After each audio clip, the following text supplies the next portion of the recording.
Okay, get this. What if, more than a century ago, one of the greatest minds ever had a plan for a world powered wirelessly? I'm talking clean, abundant energy for everyone, everywhere. And no, this isn't sci-fi. According to the source material we're looking at, this was the very real but suppressed vision of Nikola Tesla. So yeah, let's get right into this incredible story. All right, so to really get what Tesla was trying to do, you first have to understand his whole philosophy. See, he wasn't trying to invent some new power source out of thin air. No, he believed the real secret was just tapping into the machinery that's already running the natural world. And this quote from way back in 1891, it just nails it. For Tesla, the Earth wasn't just some rock we live on. No way. It was this dynamic engine, a source of absolutely immense untapped energy. His entire life's work basically became this quest to build the key, the one that would turn that engine on for all of humanity. So you might be asking, why was he so obsessed with this? Well, it's because he saw this massive problem with how we generate power. A problem that, if you look at the data in our source, is still happening today. Get this, a shocking 2/3 of the energy we produce with our current wired system is just gone. It's completely wasted in what's called conversion losses before it even gets close to you. 2/3. And he saw this coming over 100 years ago. He called burning fuel for power barbarous and wantonly wasteful. Just think about that. He believed it was something we had to stop, for the sake of future generations. So this vision he had for wireless power, it wasn't just some cool futuristic idea. For him, it was a totally necessary evolution for humankind. So what was his big alternative? Well, it was nothing less than a perfect system of global wireless energy transmission. I mean, a complete, total shift in how we think about, distribute, and use power. And for Tesla, the ripple effects of this would be absolutely world-changing. He believed this tech would do way more than just turn on our lights. We're talking about uniting all of humanity, completely annihilating distance as a barrier, making wars over resources impossible, and ultimately letting peace reign supreme. It was a truly utopian vision, wasn't it? Okay, so how on earth did he plan to do it? This is where his genius really, truly shines. His plan was to use the Earth itself as a colossal electrical resonator.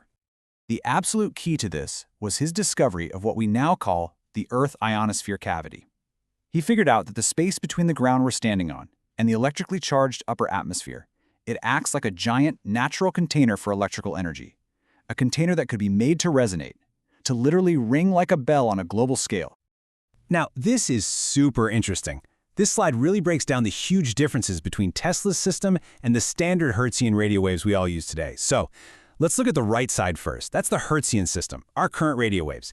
See how it says it radiates power constantly? That is wildly inefficient, because that energy is just lost forever, whether a receiver is there to catch it or not. Okay, now look at Tesla's system on the left. The real takeaway here is that his system could just sit there, idle, losing almost no energy at all until a device was actually turned on to draw power from it. It's a completely different mindset, and according to the source, just a far, far more efficient way of doing things. Okay, I know this whole resonance thing can sound a little out there. So the source material gives us this fantastic analogy to make it all click. Let's walk through it. First, just picture an oscillator arm and it's making a big rubber balloon vibrate. Simple, right? Now for step 2, imagine that balloon's surface is actually the surface of the Earth. As it vibrates, step 3 shows us it creates these distinct stationary waves, kind of like ripples on a pond but frozen in place. And here's the magic bit, the whole point. In step 4, if you push down on just one of those loops, the vibration of all the other loops gets smaller. That one simple action shows how power could be tapped from literally anywhere in the system. Pretty cool, huh? I mean, this all sounds absolutely revolutionary. So the big question, the obvious one, is if this was even remotely possible, why are we still tangled up in this web of inefficient wires today?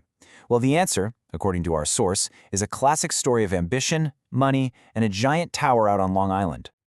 So, back in 1901, Tesla got a huge investment, $150,000 from the super powerful financier J.P. Morgan.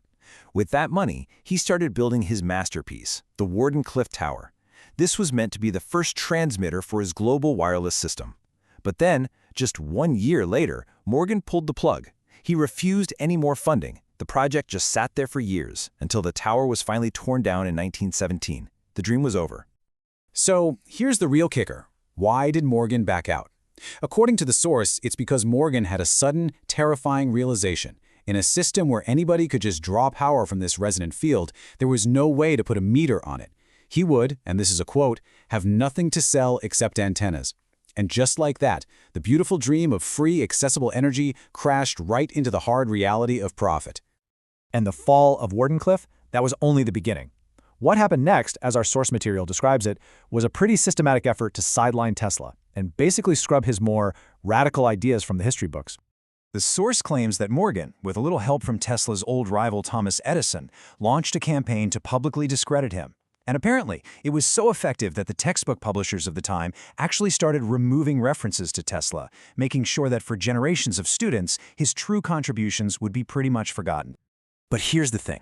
Despite the financial ruin, despite the public attacks, Tesla himself never, ever lost faith in his work or how important it would be for the future of civilization. He just knew his ideas were way ahead of their time. And this quote, wow, it just captures his perspective perfectly.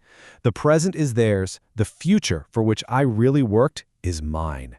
He was completely confident that in the end, history would prove him right. And you know, that really leaves us with a pretty profound question to think about. What would our world actually look like today if his grand vision had come true? What if energy was as free and as accessible as the air we breathe? I mean, it's a thought that challenges basically everything we know about our modern world.